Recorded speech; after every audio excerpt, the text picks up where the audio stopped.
Yeah, so it's early in the morning, so early that it's still dark out, but here I am shedding. And I wanted to talk about this tune built by Bill Evans called Time Remembered. It's become one of my favorite tunes. And I thought I would just play the melody, then play the melody with the bass, and then the two different ways that I put a core melody together, just to kind of show how I like to really understand a tune at different levels. It's a 26 bar tune. There's a different chord for every measure, except for there's two measures where it's the same chord. But all the other measures, there's a different chord. And at the end, I'll go through just the chord progression just to talk about the harmony and the scales that go with the harmonies. It's a through composed tune, so it's not different sections. It's just the tune just unfolds from the beginning to the end, which are my favorite tunes. And so, yeah, this is, you know, has become one of my favorite tunes, maybe even my, one or two favorite tunes. Anyway, so I'm just going to play the melody with the bass, two different ways of playing the chord melody. And then one thing to keep in mind is I think as guitar players, it can be good to just play a melody. That's what singers and horn players do all the time, right? So here's just the melody.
Yeah, there was one little note in there in that second to last chord I didn't mean to play, but yeah. So the harmony, and let me just play the harmony.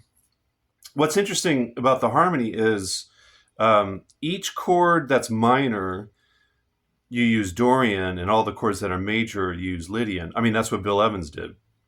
And those are two of my favorite scales, sounds, tonalities. Yeah, so just the chord progression by itself, it goes, yeah, I'll just play them, and I'm sure most of you know what these are. So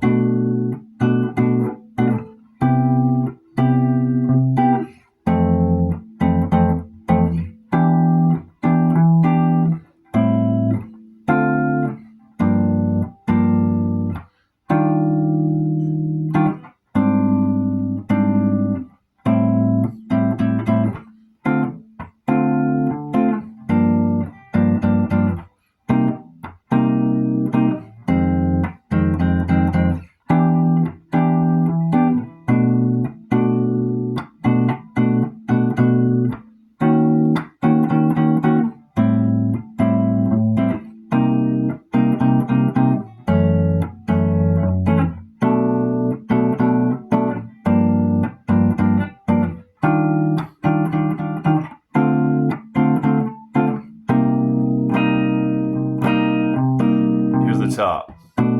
So actually, there's that second to last. Well, the C minor I just played, that's two measures, and then in the middle of the tune, the B minor 7 lasts for two measures.